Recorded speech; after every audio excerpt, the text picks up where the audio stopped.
just thank you for that. And as we listen this afternoon, give us the knowledge and the inspiration that we need to go forward and to lift you up and give all the honor and all the glory to you. In Jesus' name. And bless the speaker this afternoon as you have all day. In Jesus' name we pray. Amen. Dr. Shurney.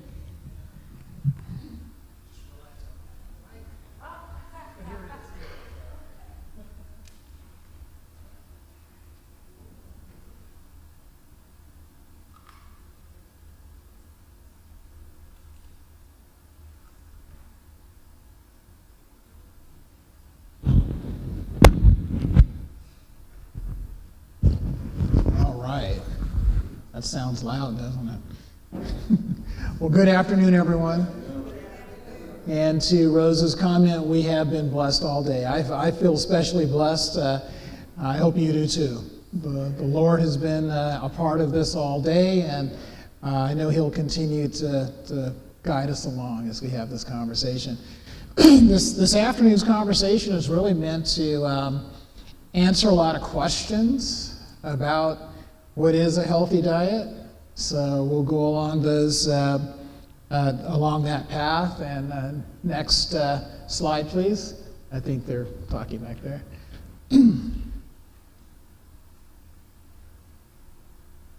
One more. There you go. So this is the map for this afternoon. I'll try to make it very practical, not esoteric. There was a Zoom meeting that we had, about a year ago? And the theme there was to look at what the Spirit of Prophecy said about our diets and our health related to what we eat, and what science said. And it was sort of a compare and contrast, Ellen White said we shouldn't smoke. Science says we shouldn't smoke. What was the gap in time? Anyone that was accusing Ellen White of plagiarism, they would be disproved, right? Because she would say things 50, 60, sometimes 100 years before science would catch up. And it's pretty amazing study to go through to sort of do that compare and contrast and to see the differences. So we did that. So we're not going to do that again. But occasionally we may go back to some of those things because it's just so powerful. The other thing is, why is there so much focused on diet? One is that it's probably the least understood. I mean, everyone sort of understands we should get enough sleep. Try not to go a few nights without getting some sleep. I think we'll make a believer out of you. But diet is more insidious. You can kind of get away with not eating right for a while, and you think maybe you're getting away with something. Same thing with physical exercise, you kind of understand. But diet has a lot of issues around it. The other thing that we'll touch on as we go through this is that we're really not talking about a diet per se when we say diet. A diet is something that you go on for a few weeks, a few months, you lose a little weight, you go off of the diet, and then you go back to what you were eating before, and guess what? Everything returns to where it was before. So we're really talking about how do we change our lifestyle, how do we change our thoughts about what we put into our body. So it's more than a diet. We'll talk about why that's important. We also are going to be saying, what is the diet for a type 2 diabetic? What is the diet for someone that has heart disease? What is the diet that you need to adhere to so that you don't get dementia down the road? What is the diet for arthritis? We're not going to really talk about that. And I'm sure many of you can tell me why. It's the same diet. Same diet. So don't be fooled when people start telling you, oh, this is the diet for this, and it's the same diet. Now, it is true you might have to tweak it a little bit, but it's 90% the same diet. Same diet. So that's what we want to focus on. We're going to talk about a whole food, plant-based diet. Why is that the best diet? And again, same diet for losing weight, right? Same diet. We're not going to talk so much about superfoods, although I will touch on a few. I think someone said that they're eating a whole bunch of blueberries now, which is good. There you go. So that's good. But in general, we need a variety of foods for health, optimal health, you know? And then we'll have some frequently asked questions. I've listed a few of them. Next slide, please. We actually have quite a few more. I know people always want to know about cholesterol. They want to know about cheese and eggs, you know, the lacto-vegetarians. Some people will say, you know, you can't eat certain things because of the lectins, or nightshades do this and that, and brain health and FODMAPs. And I'm going to touch on a few more things in terms, if we have the time, about protein, calcium, and iron, but also some other things that you may or may not know in terms of why meat is even more worse or bad than we think. So that's just kind of laying it out for us. Next slide, please. Next slide. So in setting the context, that's me. That's me. As I said earlier, you know, and one more slide, one more advance. That's me when I was little. I was about 9 years old. And the reason is that I want people to understand that, you know, I have not had the easiest time with my weight and my health my entire life. And those two pictures where you see me as an adult, those are pictures of me when I am board certified in preventive medicine. I'm still board certified in preventive medicine. I'm now also board certified in lifestyle medicine. But I started off life as a surgeon, realized that a lot of the things that I was operating on were preventable, and that caused me to go back and get my boards in preventive medicine. And so as a preventive medicine doctor, you would think that I'm in optimal health, that I understood all the ins and outs of how to prevent disease. And at the time of these pictures, I actually was hypertensive. My cholesterol was well over 200, even though I was on a statin drug. And I was pre-diabetic, and as you could see, I was also overweight. And so you would think that I had all the knowledge I needed to, you know, live healthy. And what I didn't understand was the effect that lifestyle has on my health. And I could tell you what pill to take and this and that, but I really didn't have the knowledge that I needed to tell you how to really live a healthy life. That came later. And what you'll understand and what you'll see, and I'll touch on here in a second, is that most of the doctors that you see do not have that knowledge. It's just not taught in medical school. Someone says, another physician that I know says, if you tell somebody you're an MD, then you just told them that you know nothing about nutrition. Real nutrition. I don't know if it's quite that bad, but it's a strong statement. We're told here in the ministry of healing, when a physician sees a patient suffering from disease caused by improper eating and drinking or other wrong habits, yet neglects to tell him of this, he is doing his fellow being an injury. He is benevolent and merciful if he does not teach. Is he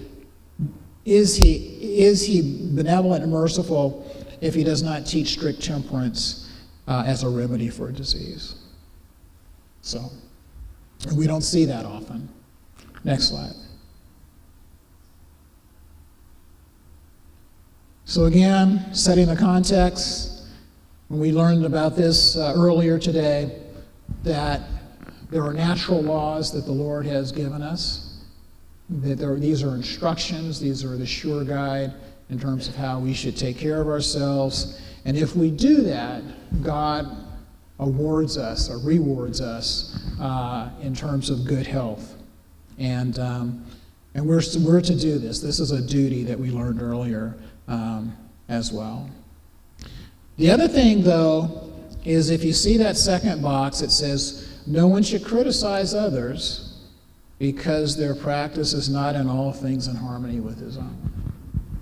So this isn't to become something where, well, you eat that and you shouldn't, or you eat this and you shouldn't. No. We need to approach this in the right spirit. It said it's impossible to make an unvarying rule to regulate everyone's habits, and no one should think himself a criterion for all. Not all can eat the same things. Foods that are palatable and wholesome for one person may be distasteful and even harmful to another. So we have to keep that in mind. Now, it is true that we've talked about what is an optimal diet. That is true. The nuance becomes, we're all supposed to eat berries, but maybe you like strawberries and you like blueberries, but berries are good. You see where I'm going with that? I'm not going to criticize you because you like strawberries and I may not. I can find other ways to eat an optimal diet as well. Next slide. There's no connection between food and health. People are fed by a food industry that pays no attention to health and are healed by a health industry that pays no attention to food. Truer words have never been spoken. Next slide. Follow the money. Why is that? And I hate to say it, but it's true.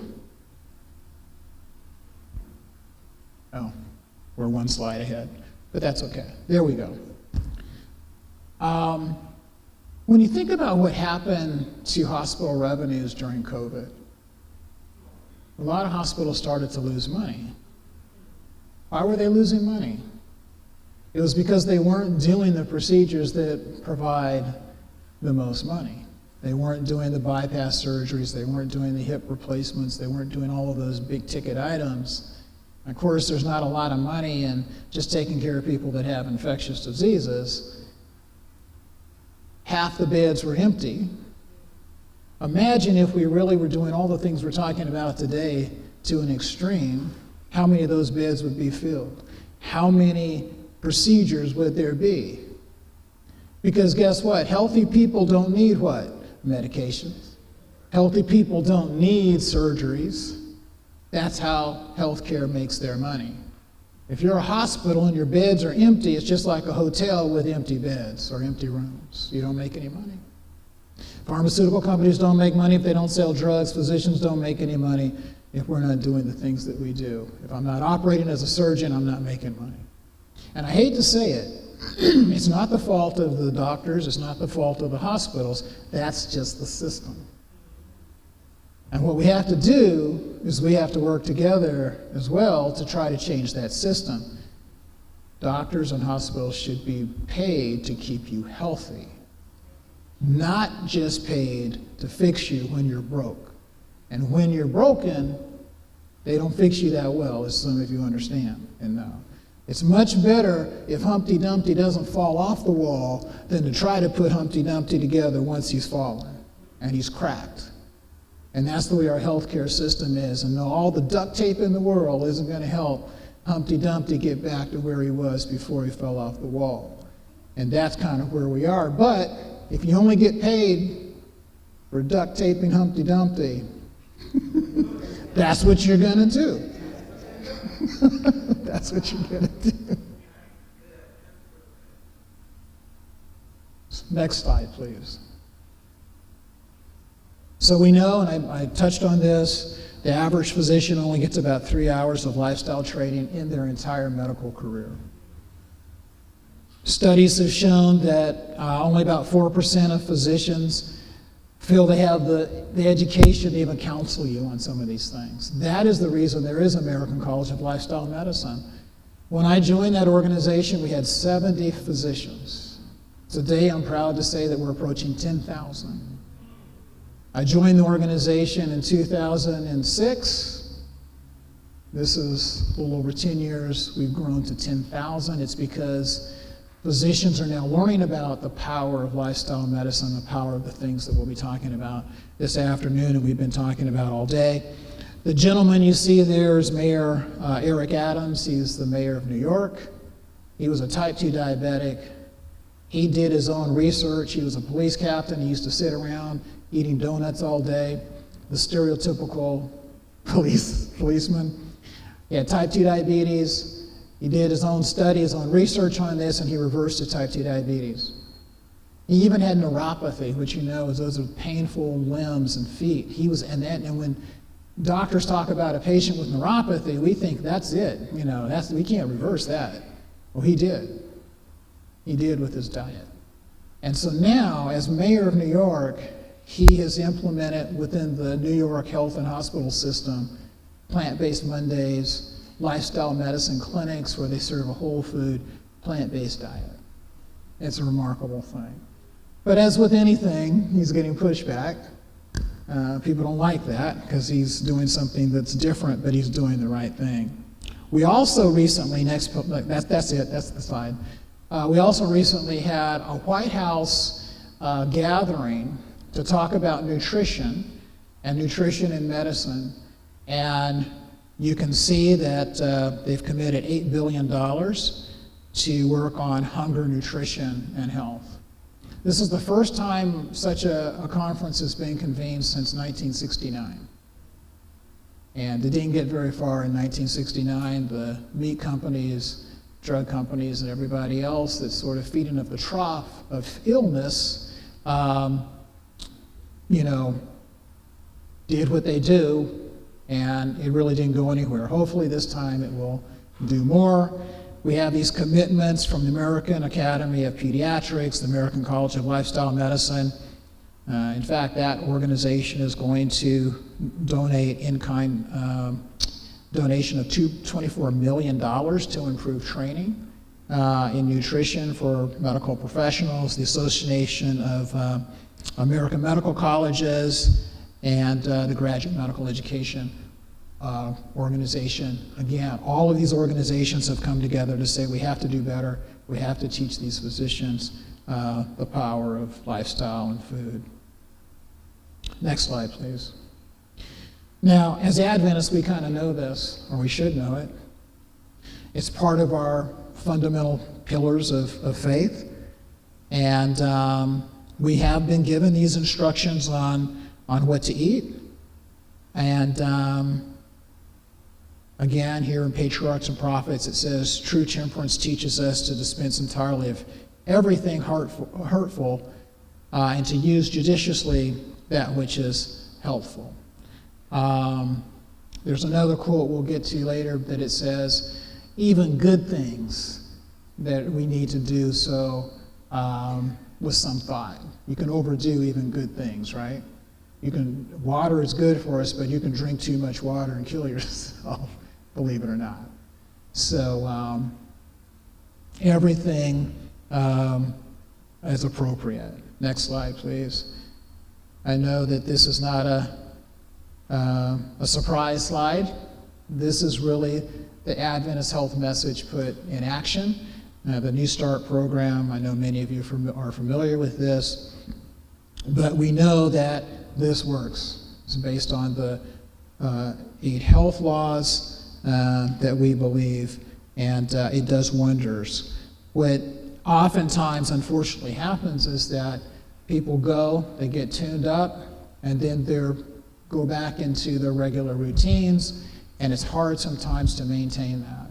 That's why programs like this that are done in church, with the people, the friends that folks will be associating with, if we all can start helping each other, it's much better, makes it much more sustainable and less onerous for those that have gone through these kinds of programs. I mean, think about it, a person goes through Alcoholics Anonymous program, and they clean themselves up, they become sober, and then you say, you know what, I'm going to have you now go work in a bar.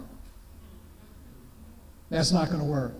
But we do that oftentimes with this kind of thing, and we put people right back to where they were, same family, same kind of foods, and it's really difficult for them. We always need to keep that in mind. It wasn't that the program was, we didn't give them the right support. Next slide, please. Adventist health studies, we know if we put these things in action, we get these kinds of results. These studies have been going on since the 1960s. They are part of the blue zones that we talked about this morning. But if you look at this follow-up, thousands of Adventists, different ethnicities. We have Asian, black, white, brown in these studies. 60% lower rate of all cancers for men, 76 lower rates for women. Colorectal cancer, 62% lower. Breast cancer, 85% lower. And coronary heart disease, you see what it looks like, 44 and 98% lower, depending on if you're a male or a female. And then if you go over to the other study, it talks about what they were doing, and they were following these simple health behaviors, not smoking, eating a plant-based diet. Now what's interesting is that not all of the Adventists in the studies were eating a plant-based diet. And because of that, you can actually see the changes in people's health as they move more from one type of eating to another type of eating as well. And I'll have a slide later that shows that. So that's what we know. I'm sure many of you are familiar with that. This slide touches on the difference between lifestyle and lifestyle medicine. What we saw in the Adventist studies was lifestyle. In the blue zones, that's lifestyle. These people were just living a lifestyle. There were 9 habits that you see across the blue zones. They're moving naturally, they're socializing, they're eating predominantly a plant-based diet, about 95% plant-based diet, even if they live in places like Okinawa. So that's a lifestyle. And these people were not waking up every morning trying to figure out how can I be happy today, or what do I need to go to the gym or lift some weights. They were just in this environment that was producing health. They're moving naturally. So not all the blue zones are doing the same thing.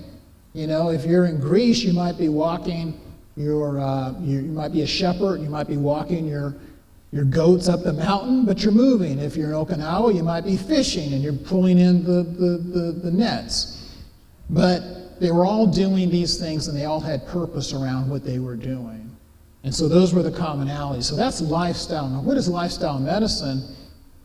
Lifestyle medicine is a prescription to get rid of disease that uses those elements of lifestyle on steroids, so to speak. And so this is an example.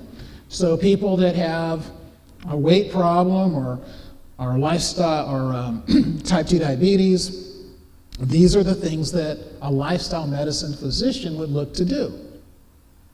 The first two speak to a traditional approach where you're looking at physical activity and you're looking at diet.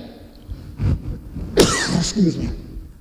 But with the diet, we're looking at more than just calories. Excuse me just a second. We're looking at a whole food plant-based diet for the most part. But we're also looking at other things. What is going on with that patient's microbiome? We are now learning so much about the microbiome. We know that that is really the key to health in so many ways, and we'll talk about that later. We're looking at stress. What is the stress in that person's life? And the other aspect of stress has to do with when we eat. So, for example, cortisol is one of the stress hormones. We need that to wake us up. And so at night, the cortisol level goes down. At the same time, our melatonin levels are going up, puts us to sleep. In the morning, cortisol starts to come up, and particularly when we eat breakfast. And that wakes us up. Well, what if we eat a late night dinner? That throws it off balance, right? Now the cortisol is going to be higher at night when we should be going to sleep.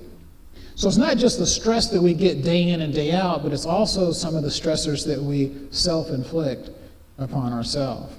Sleep is important. If you get less than 6 hours of sleep a night, you have a 33% increase of type 2 diabetes. So if you're talking to your doctor about fighting off type 2 diabetes, he's not telling you that you should get more sleep if you're sleep deprived, then he's not really giving you everything that you need to get over that situation. All of these things in combination in the right balance. Excuse me. We'll also talk about eating frequency. There's a lot of talk about intermittent fasting, things like that. The numbers that you see, the 16:8, the 5:2, the EOD is every other day. There are different ways to this. Some of this is actually probably more hype than reality, but nevertheless, the lifestyle medicine doctor would look at that. Next slide.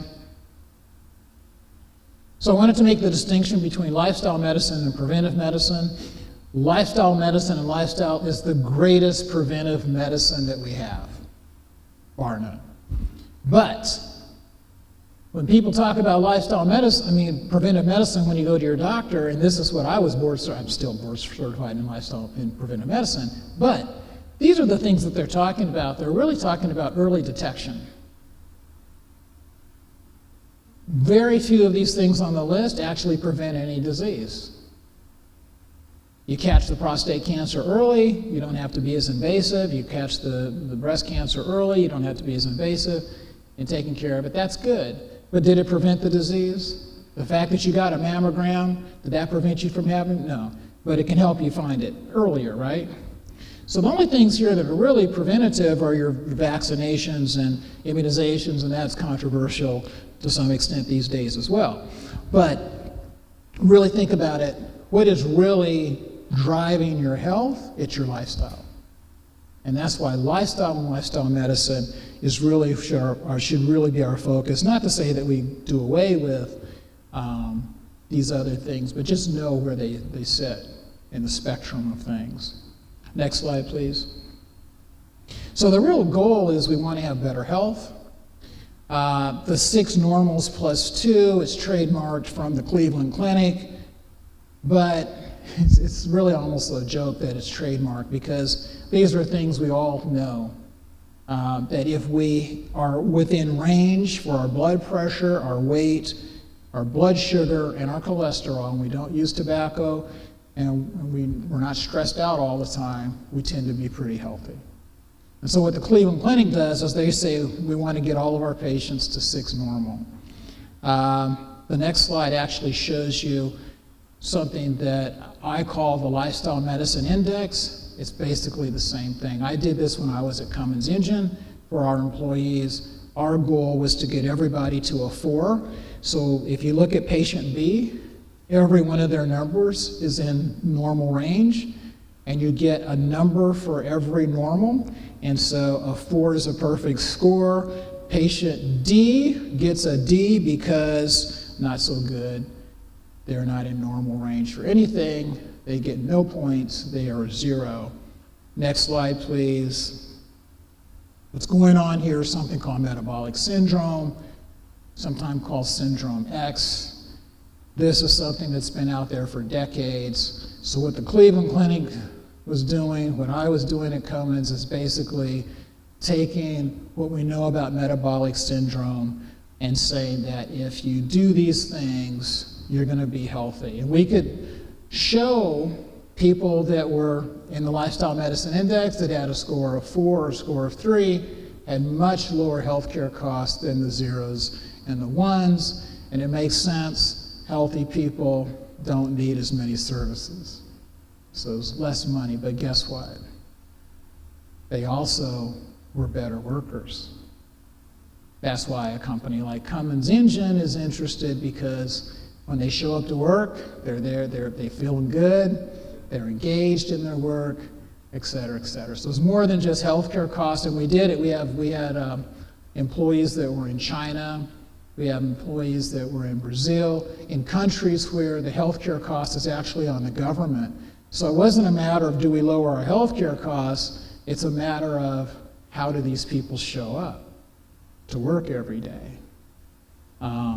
So anyway, but it's the same kind of thing, and one of my jobs there also was to be in charge of the clinics. Next slide, please. Next slide. And what you would see when you walked into one of our clinics is, would you like to stop taking your medications? Powerful.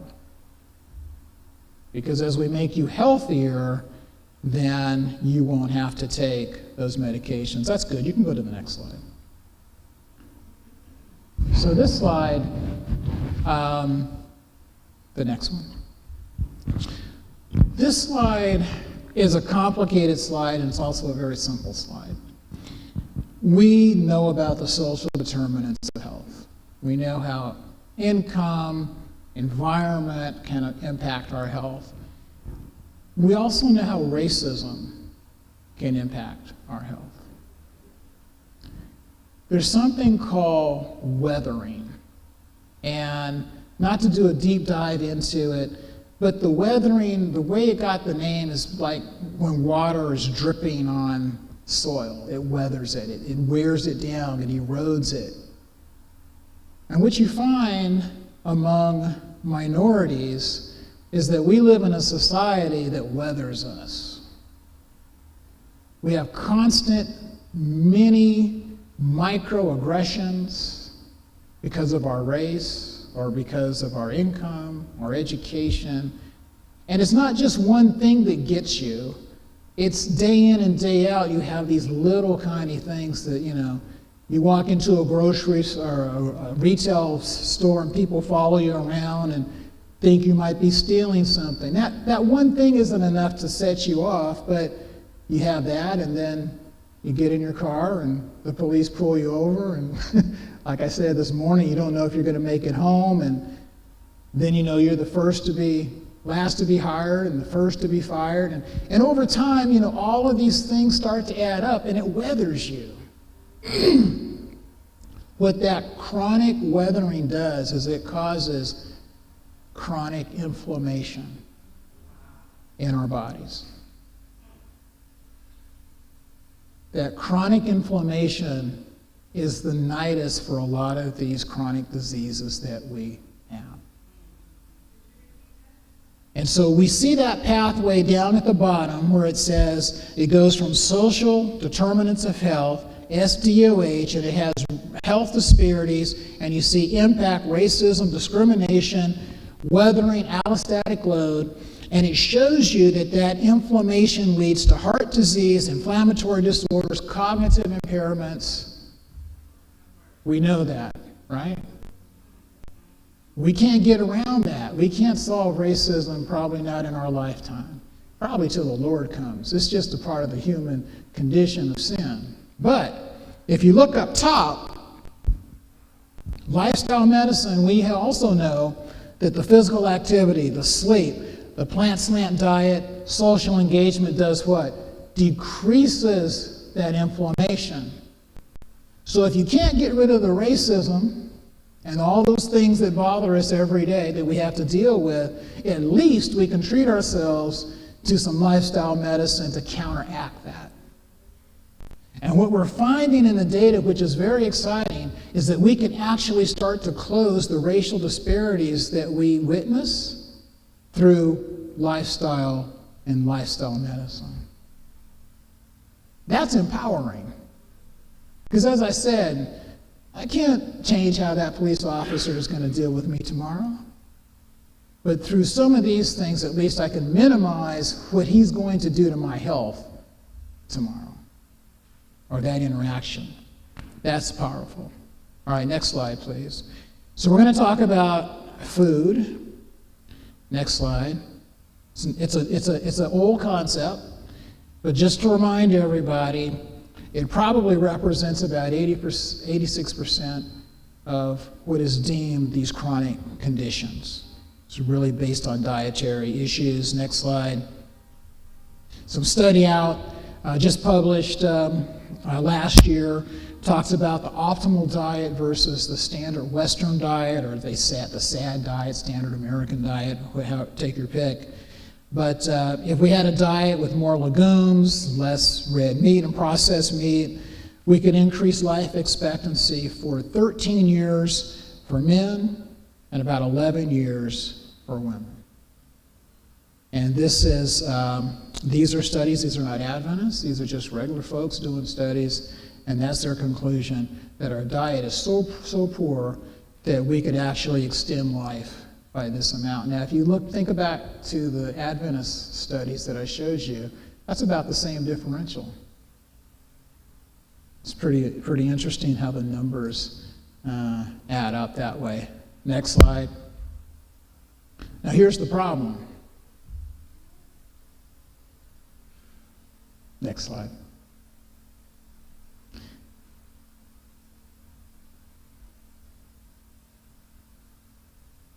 One slide back. There you go.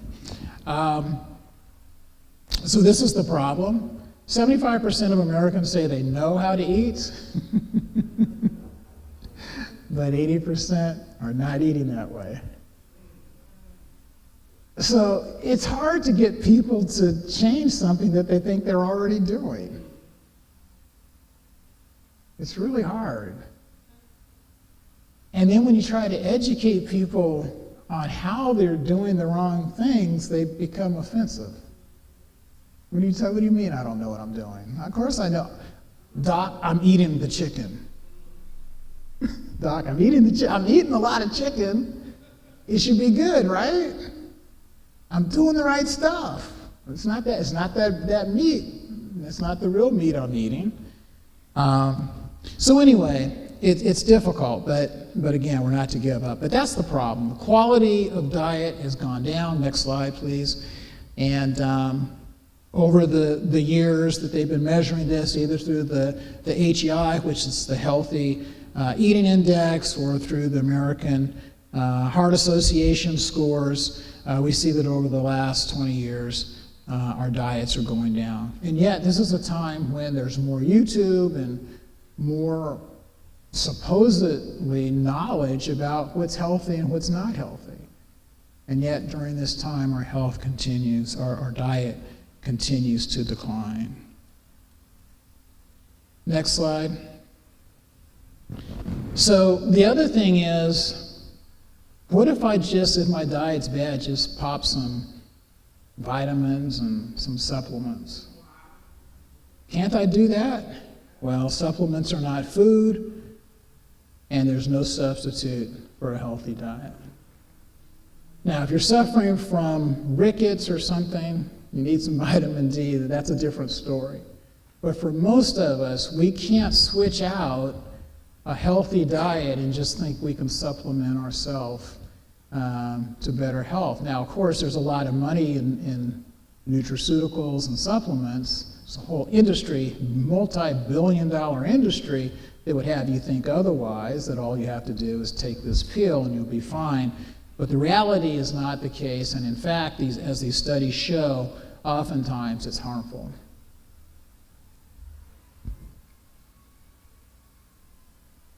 Next slide. This touches on what I sort of said a while ago, is that we should think about patterns of eating, diets, not in the sense of dieting to lose weight, but just diets of what we eat on a day-to-day basis, and not focus so much on superfoods. Superfoods is another marketing gimmick, as you'll see here. This is written by Marion Nestle, who is one of the nation's biggest authorities in terms of the food industry. And the food industry always wants to promote something for their bottom line. And so the whole idea of superfoods is, let me grab something and then promote it, and then everyone will want to have that. It happened with avocados a while back. Not to say that avocados aren't good for you, but they're trying to make it think that all I have to do is then eat avocados and I'll be fine. Maybe just eat more blueberries, which is good, but I got to do more than just eat blueberries, right? Just don't focus on one thing, but focus on a potpourri of healthy eating. Now, having said that, and this is where I think the brother is going, blueberries are pretty good. Not only do they taste good, but they do help with cognition. So for any of you students that are getting ready to study for exams, or grad students getting ready to study for the bar, it won't hurt you to take in some more blueberries. It's been shown to really help with cognitive function. And then the next slide here just says more about how fruits and vegetables are so good for us in terms of our cognition, and even staving off things such as dementia. The last thing that I have there in yellow, though, is a bit of a warning, is that the benefits are blocked actually by dairy. Yeah, isn't that something? So, it's about a pattern. Because you're saying, I'm eating all these blueberries, but then if my pattern includes these other things, I might be counteracting that. Next slide. We also know that blueberries may have a role in treating cancer. And it's not so much the blueberries, it's the antioxidant payload that these foods have. And so anything that's high in antioxidants, that's going to do the same thing as a blueberry. But I love this story because it talks about women that have cervical cancer. They get the standard of care, which is radiation therapy. It gets rid of about 20% of the tumor load. They give those same women blueberry extract, and it gets rid of 70% of the tumor load. So this is a nice example of how you can combine traditional medicine with lifestyle, and the two complement one another. That's not always the case, but it's really a nice story. And so the question is, what does it hurt to eat some blueberries? I help my mind. I might be able to help myself with some cancer down the road. They taste pretty good. Did I tell you guys the story about blueberries and pancakes before? I didn't tell you that? Okay. Well, then I got to tell you. When you give people pancakes, not the type that Deidre makes, but real pancakes. Hers are loaded with fiber and they're really good. But you get the regular, white flour pancakes, and you eat them, and you know what happens. Your blood sugar spikes, your insulin spikes, and it's just bad news, and insulin drives inflammation. And so they did a study, they showed that, and then they said, well, what if we were to add some blueberries on top of these pancakes? Aren't we going to get even a bigger spike because it has fructose or fruit sugar? Well, they did that, and guess what? It cut the spike in half because of all the antioxidants. And it wasn't the fiber, because they did an experiment by just giving people the fiber that they found in the blueberries, and it didn't have the same effect. It had some, but not the same effect. So there's something in the blueberries that are so good in this antioxidant power that you can even cut something bad like all this spike that you would normally get from pancakes in half, which is pretty encouraging. So, what's the problem? Go ahead, have some blueberries and enjoy them. Next slide. This is so important. People think that their health is primarily determined by their genes. And the danger of this is tremendous, because think about it. If I think I am doomed to die early because of my genes, what motivation do I have to really change my lifestyle? None. It's a fait accompli. I'm going to die. It's in my genes, I talk about this fictitious patient that I once saw who said, "Doctor, lung cancer runs in my family." I said, "Really? Tell me about your family." "Well, we all smoke 5 packs of cigarettes a day." I said, "Okay, so maybe I understand why lung cancer runs in you." Did you ever think if you didn't smoke? But you think about this. Oftentimes we inherit habits from our family and friends, and then we think this runs in our family, but it could be our lifestyle does this. Next slide, please. We know that obesity rates are higher in blacks, 51% greater prevalence than in whites and Hispanics. It's about 21% increase. We also know that the longer those Hispanics live in the United States, their rates continue to go up. Next slide.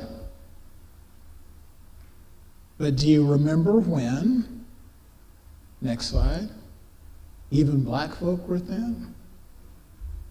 So these are some pictures from like the 1960s. And look at us. We were looking pretty good.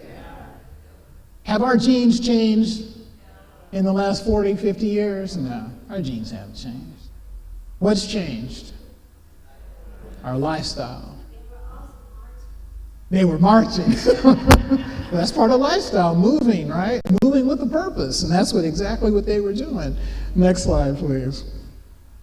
This is just a slide that shows you that even middle-aged men meeting with President Kennedy were pretty thin back then.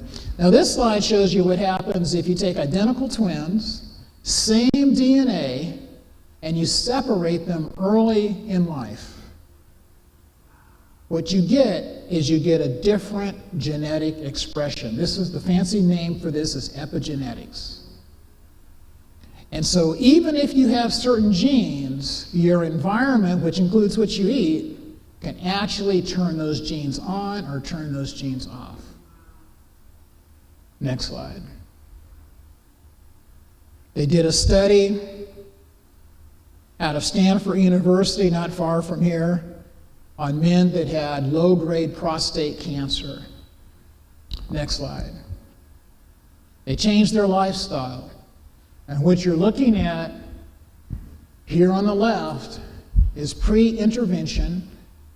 This is just a heat map biopsy of the genes that those men had that would cause prostate cancer. And so on the left, the squares or the rectangles that you see are red, or genes for prostate cancer that are turned on. They're promoting, they're causing cancer.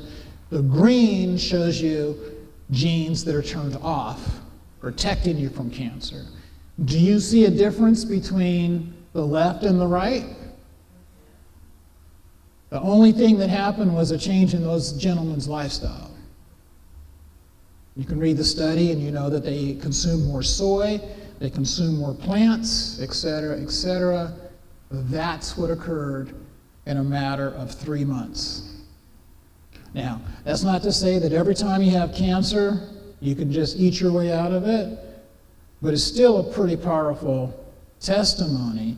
And when we looked at the Adventist studies and you saw a 60% decrease rate of cancer overall, we're not saying that you can avoid 100% of cancer, but if I can increase my odds by 60, 70%, I'm all for that. There's not a single pill out there that can do that for us. And it's the same diet that's going to decrease our risk for type 2 diabetes by 80%. It's the same diet that's going to decrease our risk for dementia by 70%. You see where I'm going?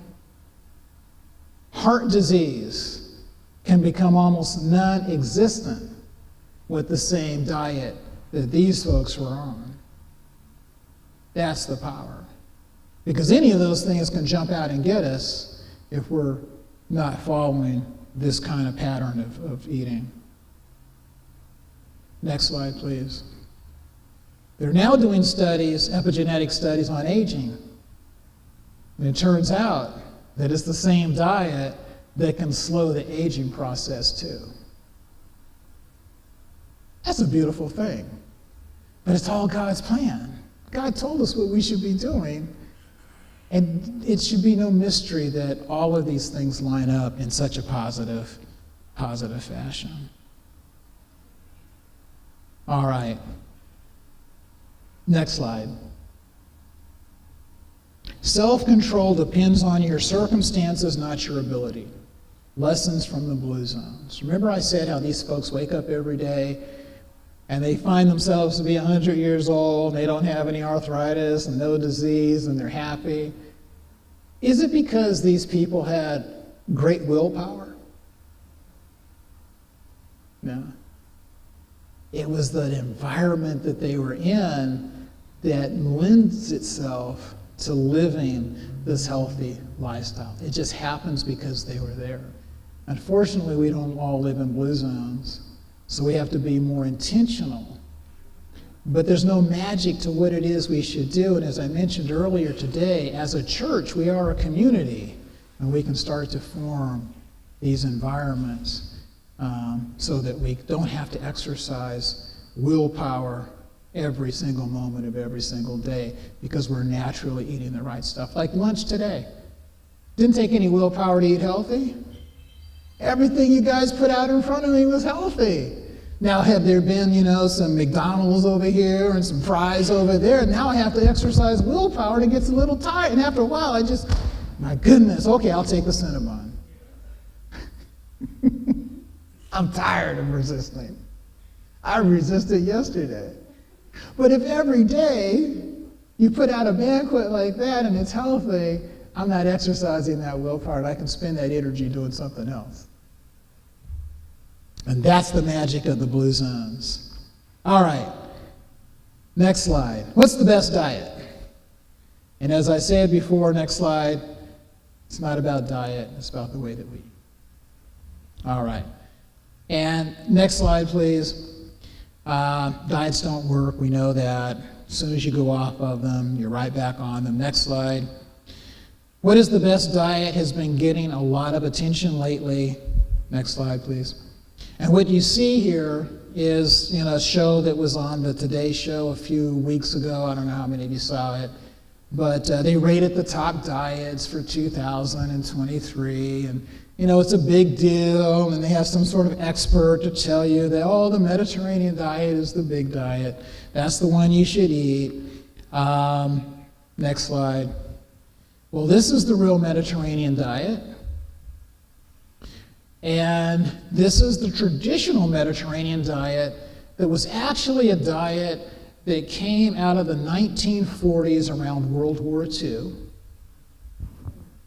And they didn't have a lot of meat. So if you look at the meat at the very top, they were only eating meat about once a month. Because people say, well, what is the Mediterranean diet? Does it mean, I live in Italy and I just eat pasta? I live in France and I just drink wine all day? And, I eat someplace else and I just eat fish what is the Mediterranean? Is anything I think it is? You pick the country. What do you like from that country? Gods of olive oil or whatever. But this is the real Mediterranean diet. And you can see what it is. It looks a lot like the Blue Zones diet.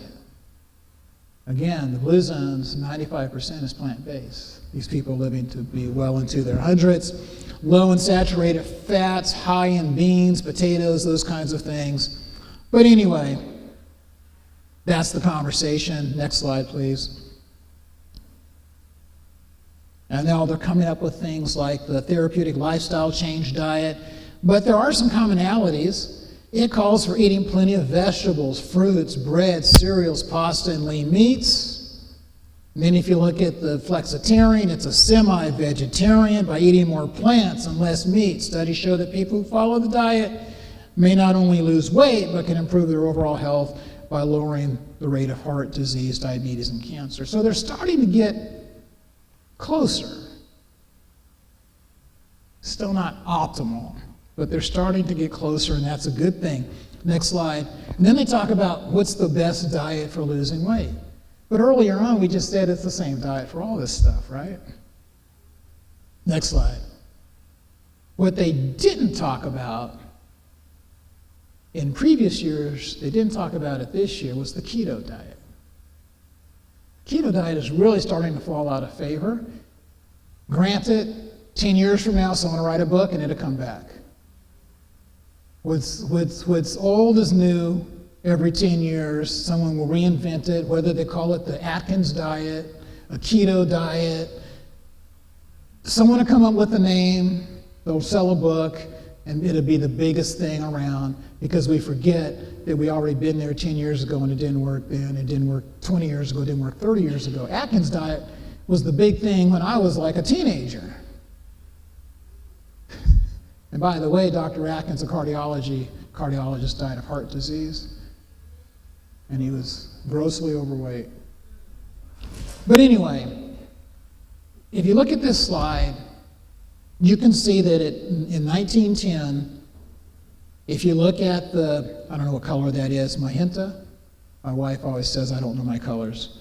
Magenta or, okay, thank you. So if you look at that middle bar with that color, in 1910, it's actually larger than what we were eating in 2005 in terms of carbohydrates. That bar represents carbohydrates. Now, in 1910, we didn't have an issue with epidemic of obesity, and we were eating more carbs. In 2005, we have a problem. And so it's not the carbs, it's the type of carbs. And we're going to talk about processed food here in a second. But it's the type of carbs. You know, that Pringles potato chips?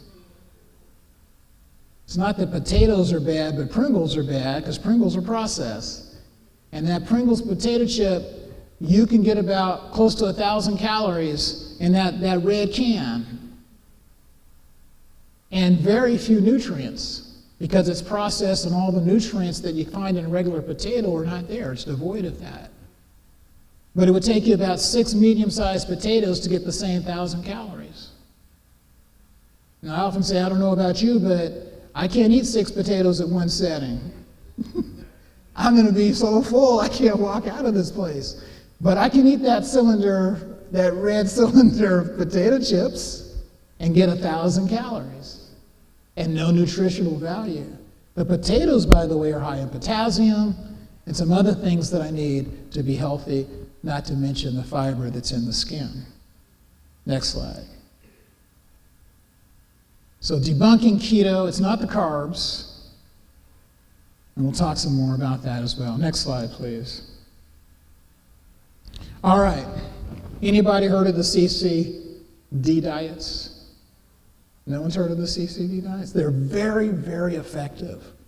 I guarantee you will lose weight on the CCD diets.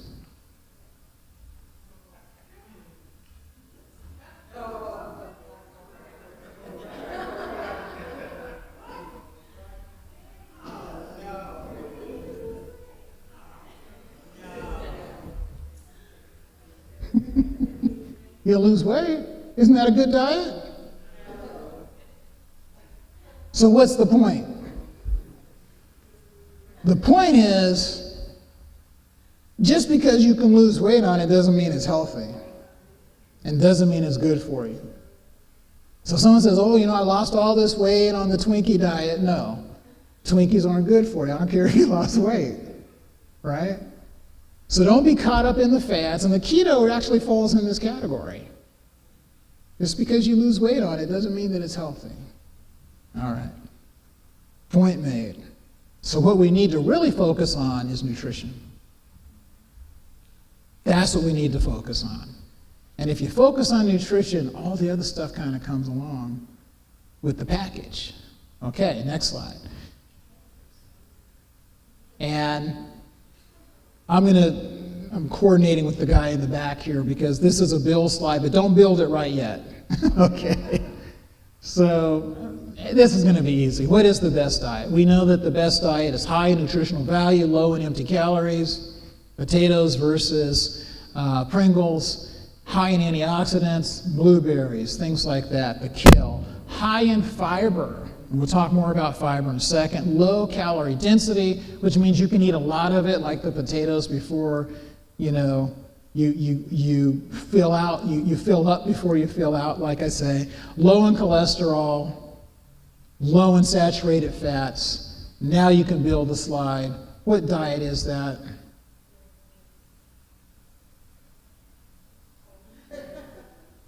Whole food, plant-based diet hits all of those, checks all of those boxes.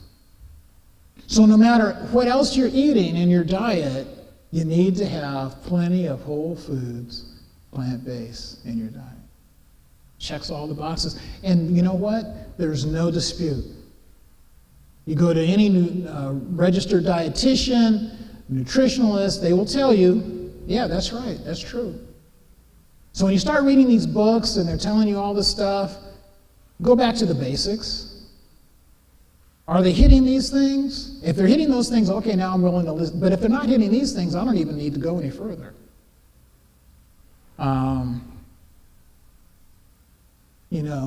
In the Bible it says, to the law and to the testimony, if they speak not according to those words, it's because there's no light, right?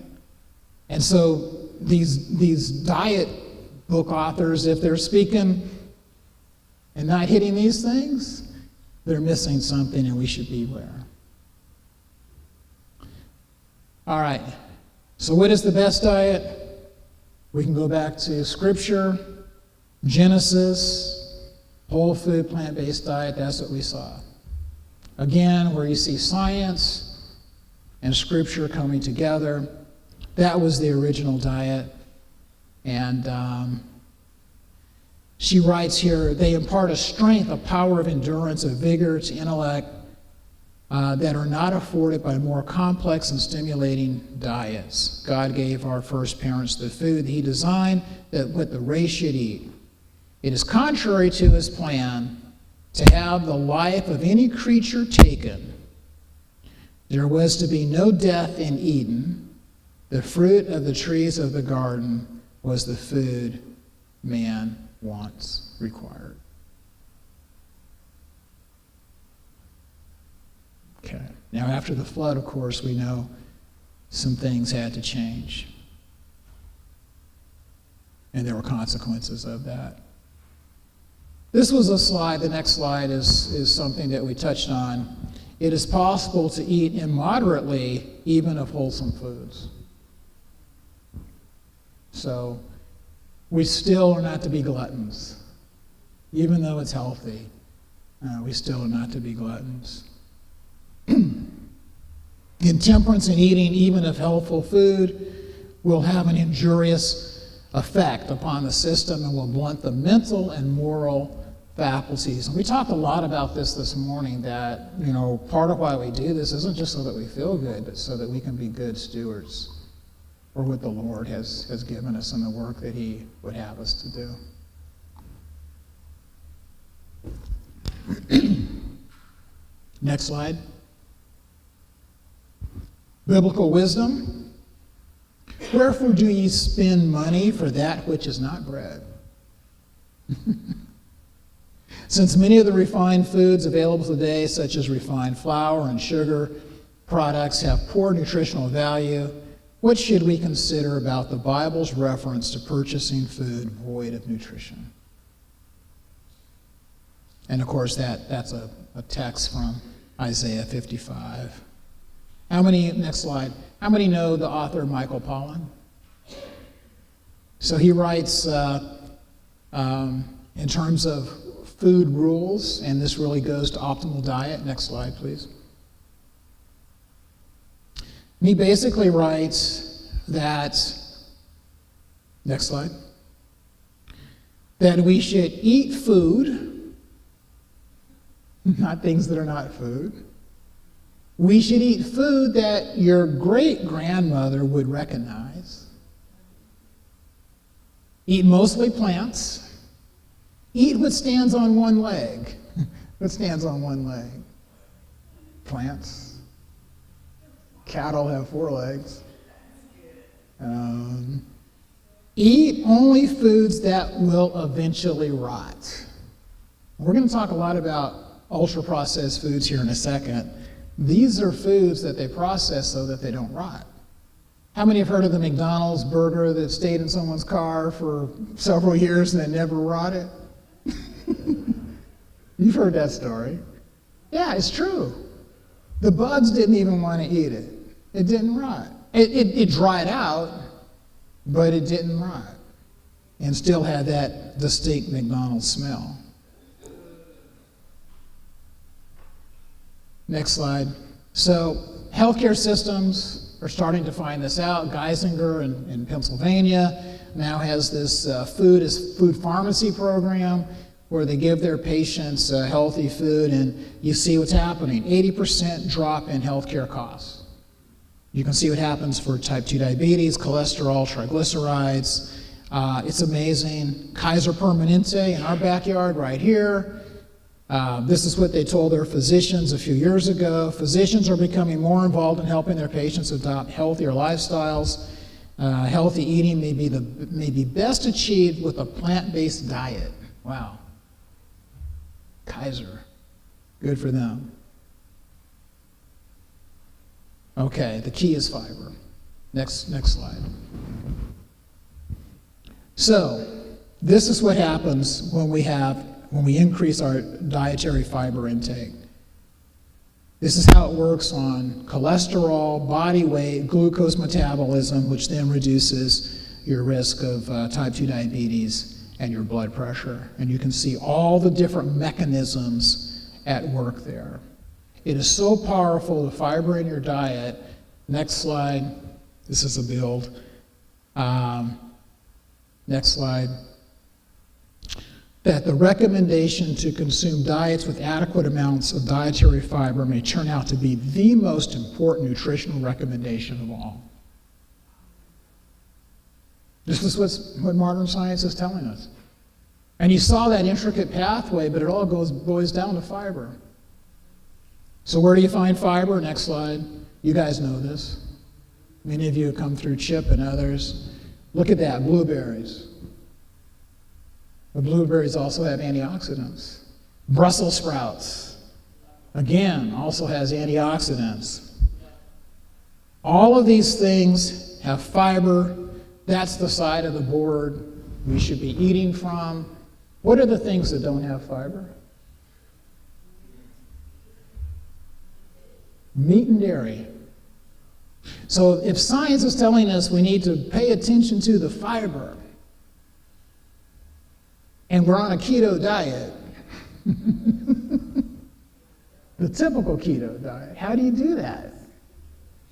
That's why not everything that can cause you to lose weight is healthy, because that is where you'll find health, is on that one side. Next slide. Optimal health, well-being, fabulous fiber, it creates bulk, which makes us feel full. And that's important. We don't want to go around hungry all the time. Lowers cholesterol because it has no cholesterol, those foods that we saw. The foods that have no fiber are the foods that have cholesterol. Stabilizes your blood sugar, promotes a healthy gut microbiome, helps us with visceral fat. Basically, if you want to know how to cut the cholesterol out of your diet, you need to eliminate things that have a liver. A liver. Because cholesterol is made in the liver. We have livers. We make cholesterol. Our body makes cholesterol, but most of us, 90% of us, whatever our body makes, we could deal with. So it's not a problem. The problem comes in when we add additional cholesterol. And then some of our bodies just can't handle that, and our cholesterol goes up. So if it has a liver, it makes cholesterol, then we don't want to have that, particularly if we're fighting cholesterol. Again, other things that have cholesterol. So just with that knowledge, if I were to say, okay, let's go to lunch, what do you want to have? The chicken, the steak, or the peanut butter, what would you choose? The peanut butter, because it comes from something that doesn't have a liver. Real easy. Don't have to be that smart about it. The other thing about fiber, it creates this bulk. So if you look at the orange juice versus the 2 oranges, you're better off with the 2 oranges. The calorie count is about the same, but the 7 grams of fiber is going to fill you up. You know 2 oranges will fill you up a lot more than a glass of orange juice. And this is where we get into calorie density, and this has to do with weight control. This is the number of calories per 100 calories per pound of these foods. And so a pound of fruit has about 100 calories, vegetables, whole grains, beans, legumes. And you can see those are above the red line. And then below the red line, you have refined grains, junk food, seeds, nuts, oils, and fats. And while none of us are going to eat a pound of oil or a pound, to realize that the calorie density is so much greater in some of these foods that if you really want to be concerned about your weight, then you need to eat most of your diet above that line.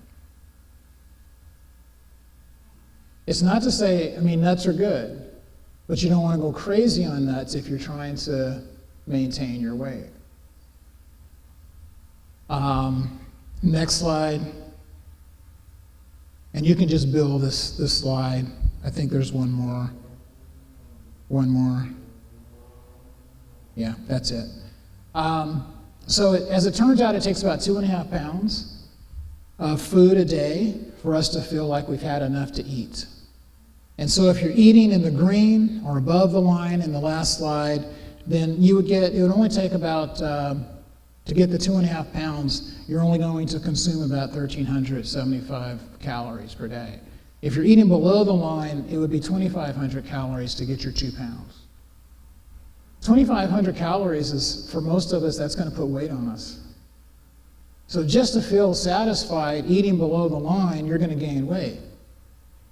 But eating above the line to feel satisfied, you're going to lose weight. In fact, you probably have to dip down and grab some nuts and things from the bottom in order to maintain your weight, which is okay. But it's just something to know, and this is why Hans Diel, many of you know this guy, talks about eat more and weigh less. Because you can eat more of those healthy things, and again, those things that have the fiber and the bulk, nutritionally dense, all the antioxidants and things that we need to be healthy are not dense in calories. So it's not going to make us overweight.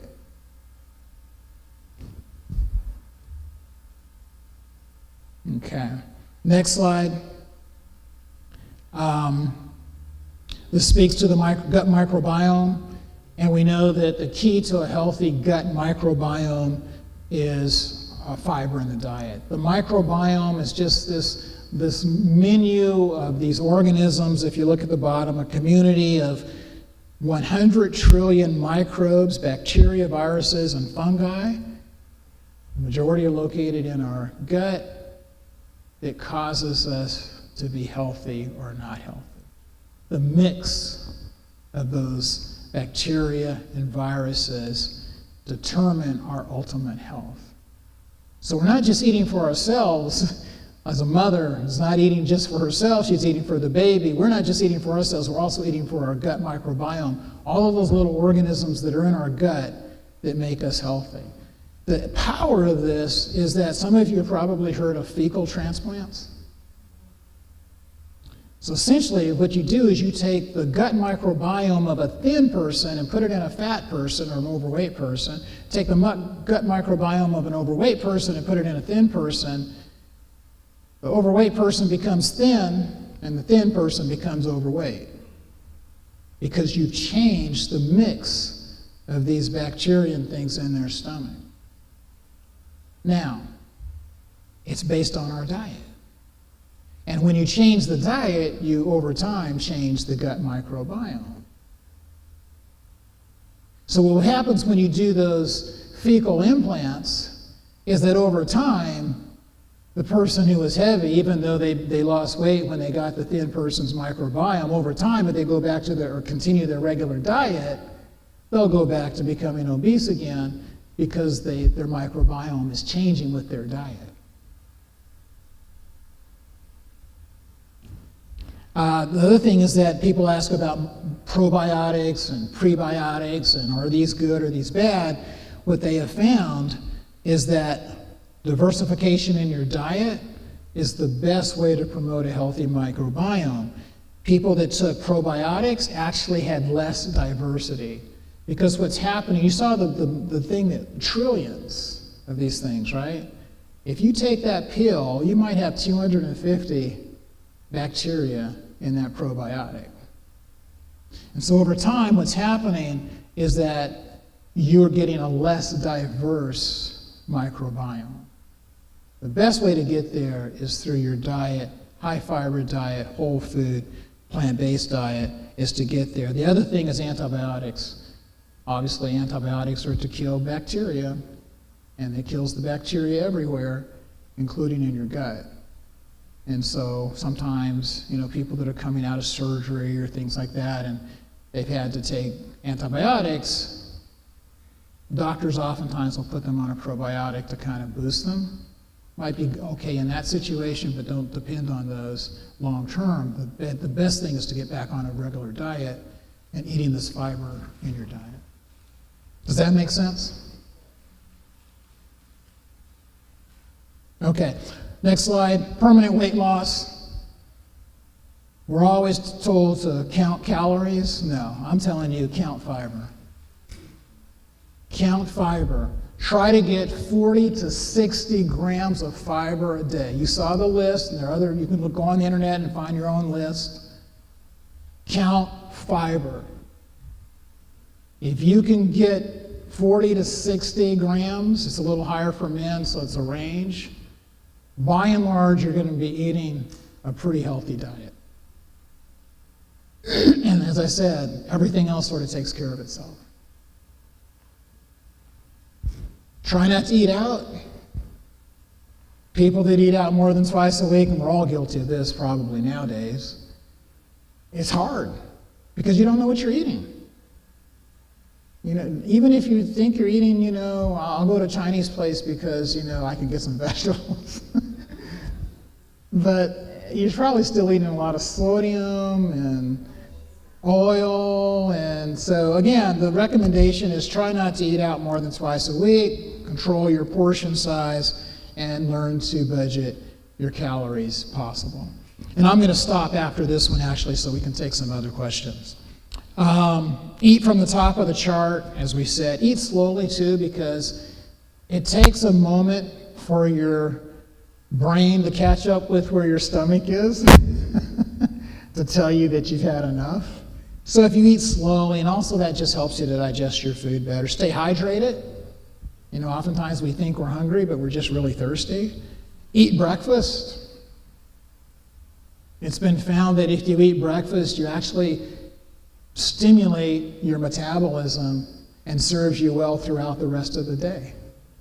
And you're less apt to eat as much. And even those that eat the same amount of calories, those that have eaten breakfast, tend not to put on the same kind of weight that if those calories came later in the day. And again, that just goes with avoiding late dinners. We talked about the cortisol as well, which tends to put on the weight. And then physical activity. And don't forget, it's not just aerobics, it's also resistance, because we want muscles, because muscles increase our metabolism. So with that, the last slide is the key is fiber, and we'll open this for questions. And I see you online.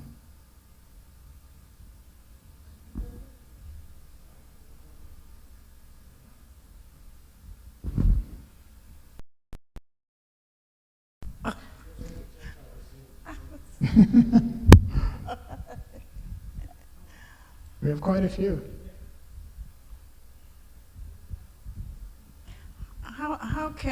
How can you measure the fiber? You said 40.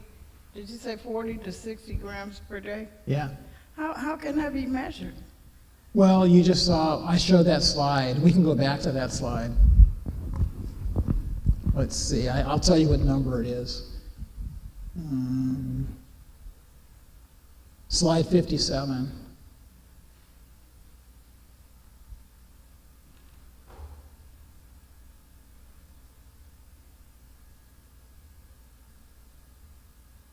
So, it says the title is Fiber Content of Foods. So anyway, there's a slide that I showed that gives you the amounts of fiber. So fiber per kilogram of food. And so it had the blueberries, the Brussels sprouts, and things like that. So as you're eating those things, if I'm having a cup of blueberries, how much fiber is that? And over time, you'll get to know what we're talking about. You don't have to measure it out every time. But that's kind of the exercise, and get you familiar with some of those counts. Yeah. Oh, there is.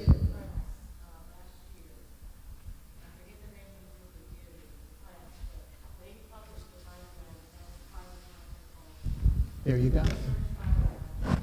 So please share that with the congregation. Say that again, yeah. I said there's online a fiber guide. We did a workshop last year where we dealt with fiber, and I actually have the book, the fiber guide, that gives you the fiber amount in each of the foods that you eat. Another good resource is Full Plate Living. Yeah. Oh, is that it? Yeah, Oh. that's it. That's a book. Oh, okay, all right. Yeah. We're on the same page then, for sure. Okay. And by the way, that was written by Adventists. Yeah. Good. Great question.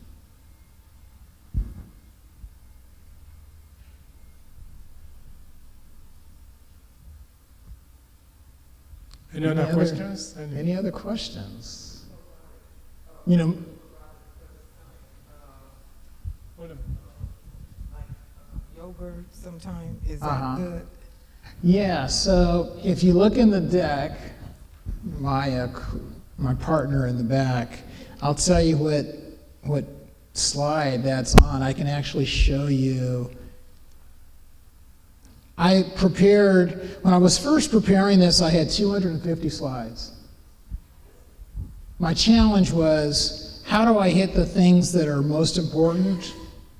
So I limited this to about 60 some odd slides, but I have many more slides, and I actually have a slide on that, because sometimes a picture is worth 1,000 words. So since I don't want to say 1,000 words, I think I'll try to find the picture for Could it. charcoal also be used like a probiotic? Do it kill? Charcoal? Uh-huh. Charcoal will actually stop the absorption of many of the nutrients that you want, so I don't Oh, that's recommend right, that. that's right. It's slide 167. There are probiotic foods and there are prebiotic foods. Mhm. Yeah, yeah. Now, What about the probiotics that are fermented? yeah, so the slide that he's looking for, it's called probiotic-rich foods, and I give you a list. Oh, there it is. So you can see, you mentioned some of these, right? So these are probiotic foods. These tend to be fermented foods. Someone asked a question earlier about sauerkraut, right? So these are fermented foods, and these are probiotic. Now, what a probiotic does is that actually has the bacteria in it. A prebiotic feeds and prepares the gut, but it doesn't actually provide the bacteria. But it prepares it so that the good bacteria can actually live. That's a prebiotic. But these actually fermented things actually have bacteria in them. Some of them we would recognize as things we may want to avoid, right? Given the other things that we're aware of. But certainly olives and natto and miso and tempeh, those are all things that we're fine with. Fermented vegetables, maybe not, but certainly not beer and wine. So not everything that has bacteria in it and could be helpful to that carries bacteria that could be helpful to us, we may not want to have. Not everything.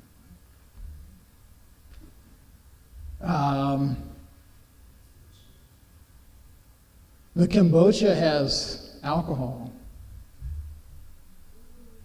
Yeah. Even though it's very little, it still has alcohol. The next slide talks about prebiotics. And these are soluble fiber for the most part, and these promote the growth of the good bacteria. So think about probiotics and prebiotics. These are the prebiotics, And just about everything on this list is good, if you think about it. And you see yogurt on both. So yogurt is both a probiotic and a prebiotic, but it's also dairy.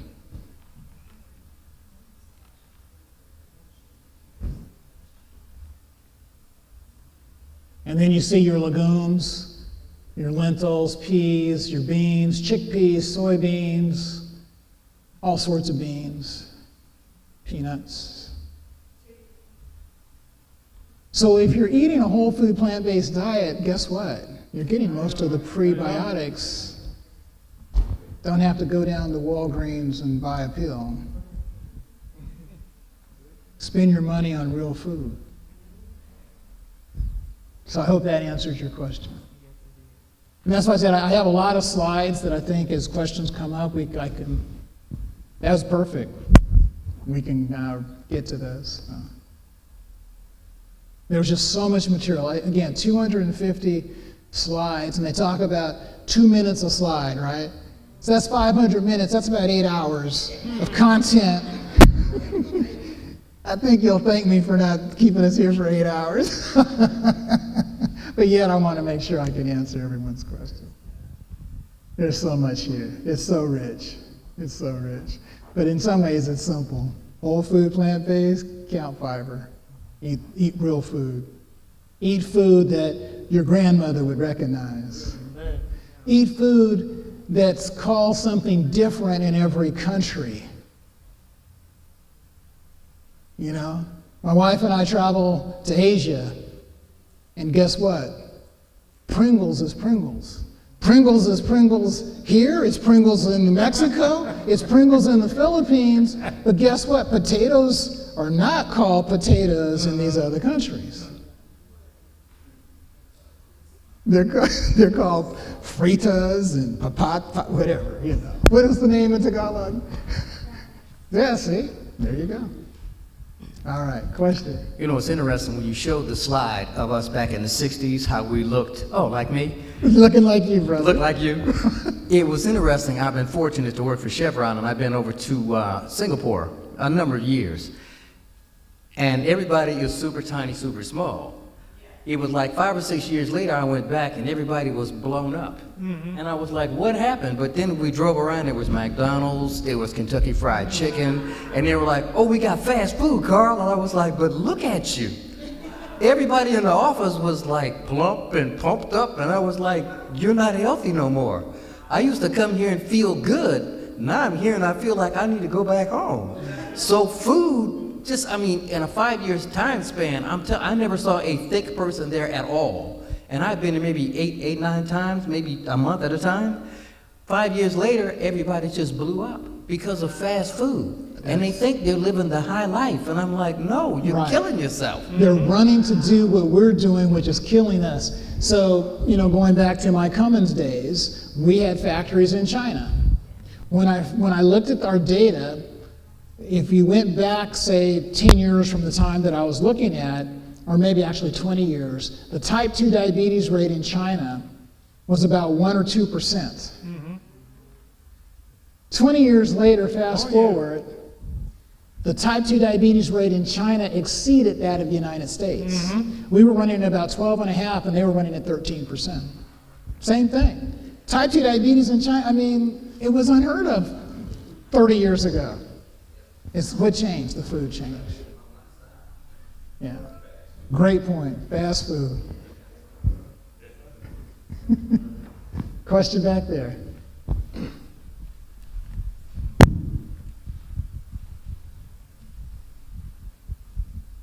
Can you shed some light on coconut oil? The use of coconut oil? Yeah. Just simply, it's not healthy.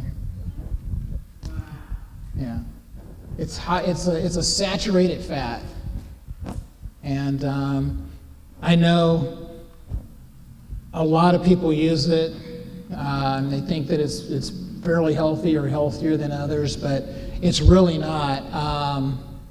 It's a high saturated fat. I think I might even have a slide on that as well. So you can kind of see where it rates with all the other oils out there. I would recommend that you find a better cooking oil. Let's see.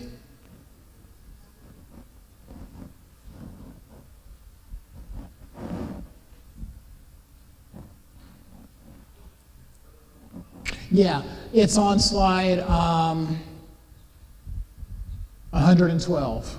Oh, where did he go? It's 91% saturated fat. It has the highest saturated fat of all the oils. It's worse than lard. So what would you recommend as a cooking oil? Well, some lifestyle medicine doctors would say no oil is probably the best way to go. But if you have to use an oil, then you can think about soy oil, olive oil, avocado oil.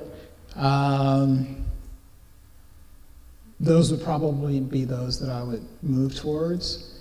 But there are ways to cook that you don't really require as much oil as you think you do. Yeah. The other issue with some of these oils is that you look at the omega-6 to the omega-3 ratio, and we know omega-3s are anti-inflammatory, omega-6s are pro-inflammatory. Our body needs both, because when I cut myself, I want that cut to stop bleeding, so I want the blood clots and those kinds of things, but I don't want too much of that because that could also predispose me to a heart attack. So I want the right balance of omega-3s and omega-6s. And some of these oils, the ratio is just really bad. Probably the oil that has the best ratio is flaxseed. But flaxseed oil isn't that stable. It needs to be kept in a dark, area and thing like that. So it's probably the best oil in terms of the ratios, but it's not practical for most of us to deal with. So a question again,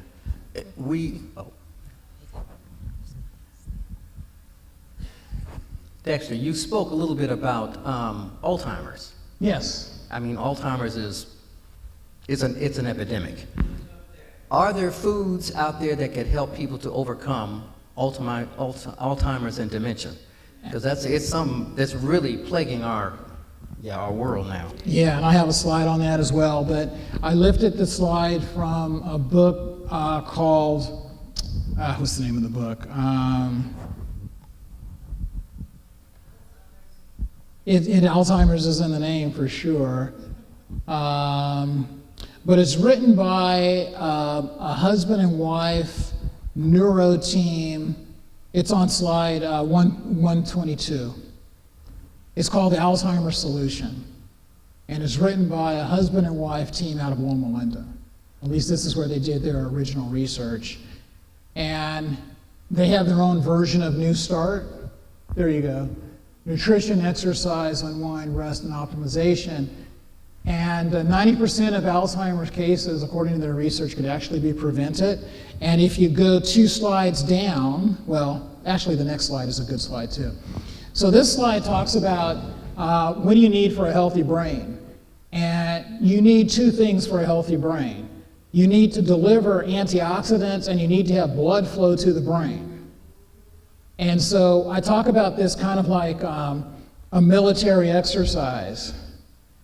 You have to have a payload, but then you have to have a rocket to take the payload to the destination for it to have any impact.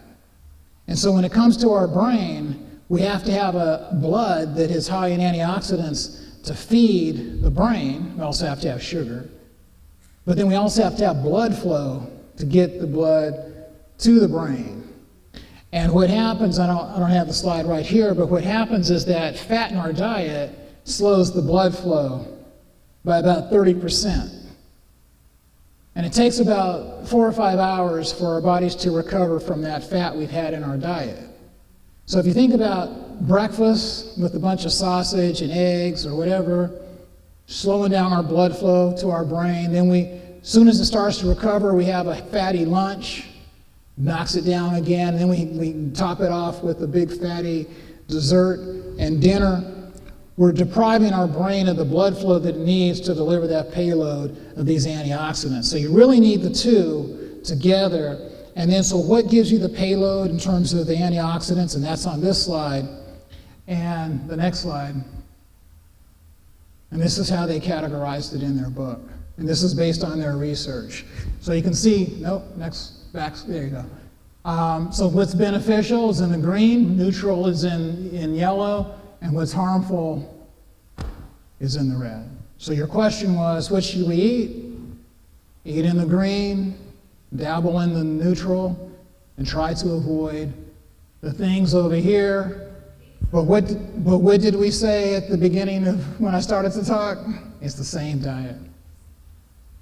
It's the same diet. So the things on the harmful side also would contribute to plaque? Would contribute to heart disease, type 2 And plaque. diabetes. Okay, because I mean, they're saying now that you have the two types of plaque. It causes dementia and Alzheimer's, which is the tau and the, I forgot the other one. And these things would contribute to that, because they're saying you get to a certain level of those two plaques and it's pretty much over. And though if these things will help reduce that, then by all means, I understand what you're saying. By all means. The other thing too is that we know that the common denominator of most of these diseases, whether it's Alzheimer's or heart disease, is inflammation. And so if you're eating an inflammatory diet, which is in the red, you're going to have baseline inflammation that's going to drive all of these other things that we're talking about. And what we know now is that it's the same root cause, inflammation, but it manifests itself differently in various organs of the body. So the inflammation manifests itself in the brain as dementia, Alzheimer's disease, in the heart as heart attack, stroke, diabetes in the pancreas, insulin receptors, but it's all based on inflammation. And some of us are more vulnerable to certain sites of inflammation than others. But it's all the same situation. And if you eat on this side in the green, that's anti-inflammatory. And it helps you across the board. Yes. What's that?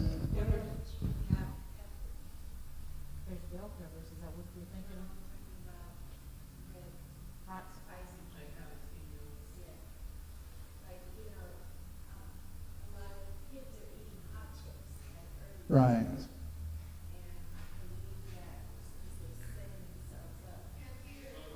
She's saying that why don't we see hot peppers as inflammatory? And I don't know. I was asking you, why not put hot peppers on the side of anti-inflammatory foods? Because a lot of people, I believe, feed their inflammation with hot things, a spicy diet. And kids these days, 4-year-olds are accustomed to eating hot chips. And I think that's terrible, because that's what I think. Yeah. Well, and I don't see it anywhere on their list. I don't know why they didn't put it on here, but Ellen White talks about spicy food, right? So again, if you just go back to her writings, you would then want to avoid some of those spicy foods as not being the healthiest or the best for us. You know, she talks about peanuts as being probably not a good thing to eat, and we just now have learned from regular science that if you're suffering from a cancer, you probably should avoid peanuts. Because what the peanuts do is that it affects your blood vessel lining, that is beneficial for cancer metastasis. Yeah. But she said way back that, peanuts are probably not the healthiest. We should go to almonds and walnuts, right? So again, not knowing why, I'm to the point where if she said it, I'm going to do it. So she said stay away from spices. It's not on the list. I'm going to stay away from spices, or try to, right? So, yes.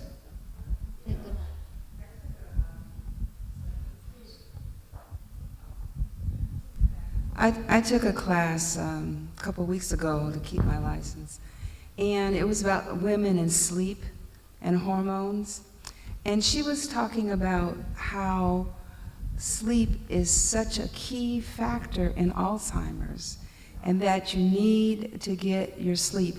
I mean, all throughout this seminar, she'd come back to that and harp on that because of sleep and needing to have sleep. And so, and I saw a TED Talk, and it talked about how the sleep in it actually empties your brain of waste material at That's night right. to help to prevent That's exactly the plaque buildup and et cetera, et cetera. But the other thing is that, as you know, I have a running thing with my husband about sugar and heart disease and stuff. Could you touch on that a little bit? Yeah, what it does is it's highly inflammatory. Sugar's inflammatory, and so you'll probably see it here on the, you may not see it on the, pure sugar. It's as far to the right as you can get. Well, it's no longer up there. But it's highly inflammatory. So again, heart disease, if we think about inflammation being the nightest of all of this, then it makes sense that he should give that up. There is also something called acylated glycogen products, and that is from processed foods and sugar too, and that promotes aging and also is the promoter of inflammation. So we're starting to understand why sugar causes inflammation, and it's through some of these products that we're now learning about, these molecular products that are created through processed food and through sugar. So sugar and the heat that they use to process the food or make the processed foods are a major contributor to that. But what you were saying about sleep is important. And what we need to remember is that today's topic was fake news about diet. But to your point, I want to make sure everyone understands is that it's a balance of all of these things that we know are healthy for us. We have to get adequate sleep. As I mentioned earlier, if you get less than 6 hours of sleep, your rate for type 2 diabetes goes up. So sleep is important not only for our brain to get rid of those wastes. We also know that there's different cycles of sleep that we go through tonight. The sleep cycle is about 90 minutes. And earlier in the night, we're in this deeper sleep. And as morning comes, we go into a more REM sleep or a lighter sleep. And each of those stages of sleep have a purpose. And those deeper sleeps are for repair and restoration. To your point, getting rid of the waste products and those kinds of things. The lighter levels of sleep that we get towards morning are for our memory, so that we can remember things. And the rapid eye movement, we're having sleeps, and you're having dreams and things as you wake up. And that's your brain trying to compartmentalize and all the thoughts of the day and get things in order. And so if we deprive ourselves of sleep, we're not going to get through all those cycles to the extent that we need to have all of those things happen the way that they should. They're even thinking about now giving chemotherapy during certain parts of sleep during that repair and restorative phase, because as the cells are going through mitosis and things like that, then the chemotherapy might even have a better effect.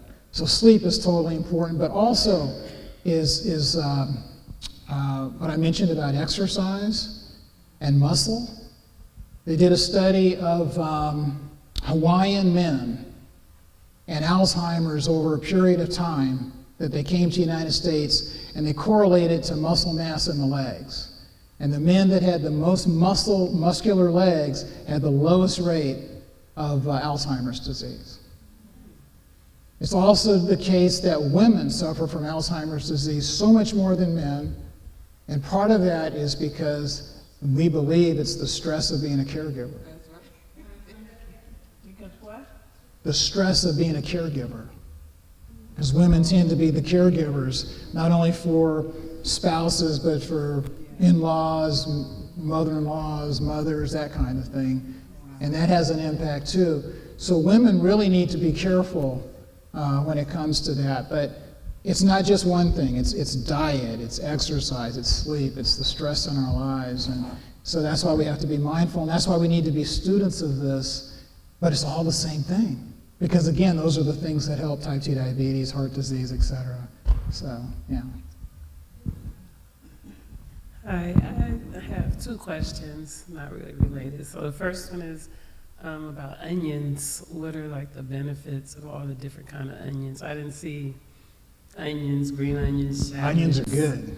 I love onions, that's what I'm saying. Onions are good. Onions have an immune, like garlic. Onions and garlic are almost, peas of a pod, so to speak. So they help your immune system. They help your immune system, yeah. And then my other question was about sleeping. Like, I'm type 2 diabetic since 2016, and I know exercise and weight loss really helps that. But about the sleeping, I've always had trouble turning off. Like, going to sleep takes me like 2 hours. So what kind of foods or to eat, or herbal teas, or any kind of suggestions? Yeah, there's some herbal teas that can be, chamomile is good, lavender is good, but the main thing is try not to eat late at night. If you're really having trouble with sleep, try not to eat after 3 o'clock. After 3 for a while. Like no snacks? No, and no snacks. And no snacks. Yeah. So you don't want to eat late at night. You want to make sure that the room that you sleep in is as quiet, as dark, and as cold as you can take it. Your body, in order to get a good night's sleep, you have to lose core body temperature. And so if the room is too warm, it's hard for your body to release that core body temperature to get optimal sleep. The other thing is you want to cut the sodium in your diet, because if you have too much sodium, your blood vessels don't dilate to release that temperature as well. So if you think about what you're eating, processed foods have a lot of sodium. Don't eat late at night. We talked about the cortisol and eating late at night. Cool room, no lights.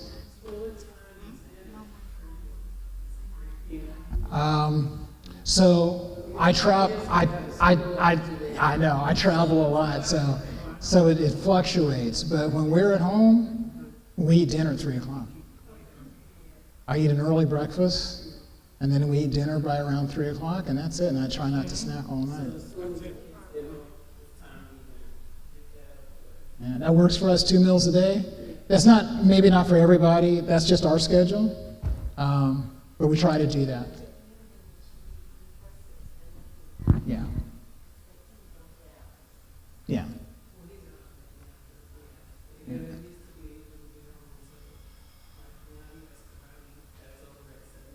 I know. When you're juggling all those activities, it is tough. Yeah. Oh, sure. Can I make a Yes. statement?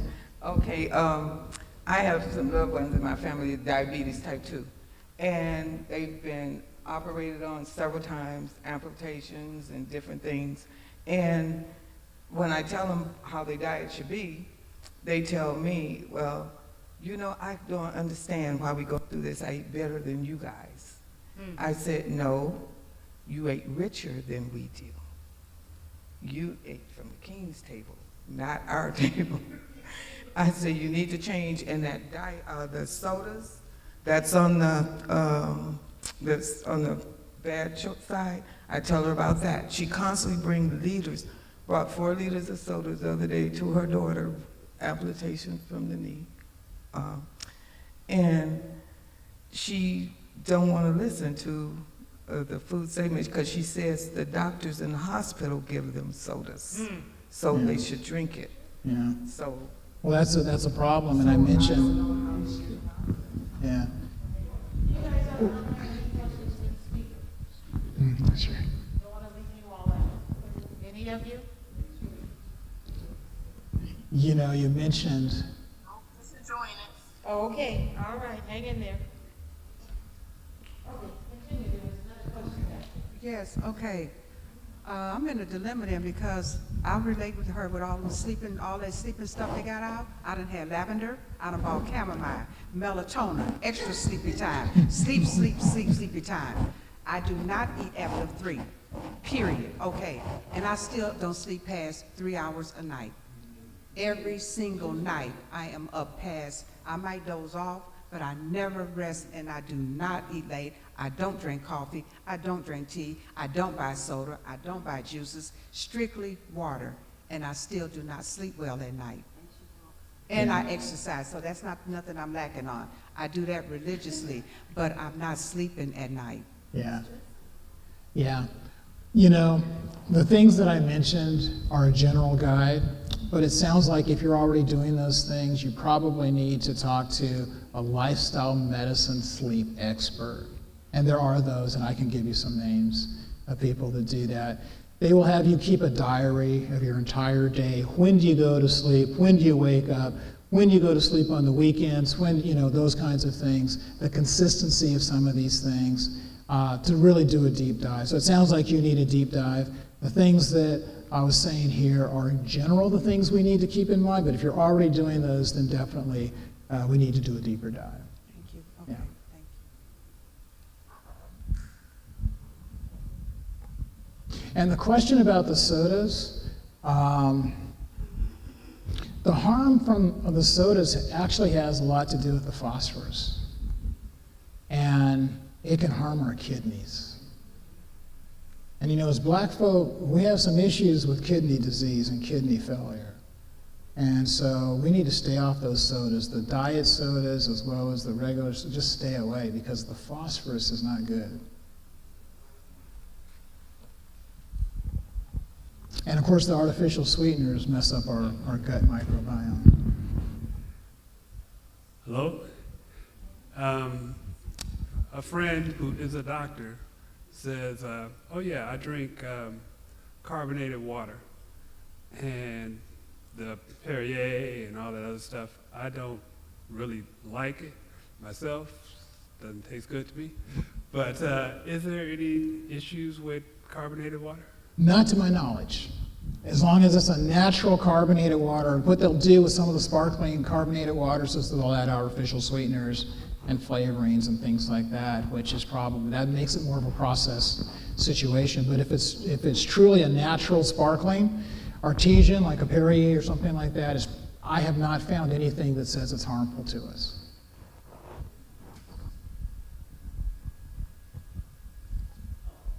And of course, if you want the flavoring, just add some real fruit like a lemon or a lime or whatever. So I wanted to know about, what is it called, stevia and sugar substances. Is that okay to put in your tea every day? Or I know They're they've getting said more it's and more harmful. research along those lines, and it doesn't look like it's much more beneficial than some of the other things that are out there. Yeah. Even though they're plant-based, right? They're from plants and things like monk fruit even. Right. Right. But So it's not nay or yay, it's just. well, part of it too, if you choice. think about what's happening with your body, when your body tastes, your tongue tastes something sweet, your pancreas and your parts of your body go into motion as if you're eating a big piece of cake. And some of these things are like 100 times sweeter than sugar. And so what's the impact to your pancreas? Says, oh boy, I'm getting a big load of sugar. Time to release some insulin. That's why they think some of these things are not leading to weight loss, because you're getting a big insulin load even though there's no calories there. And with all that insulin in your bloodstream, you can't lose weight Because insulin's putting everything into the cells, right? Yeah. Yeah.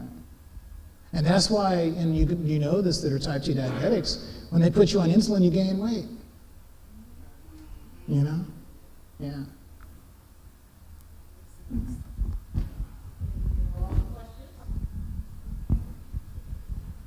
Okay, then with that, I will thank you. Thank you. And we will separate for the day. It's been a great day. And thank you all for standing by.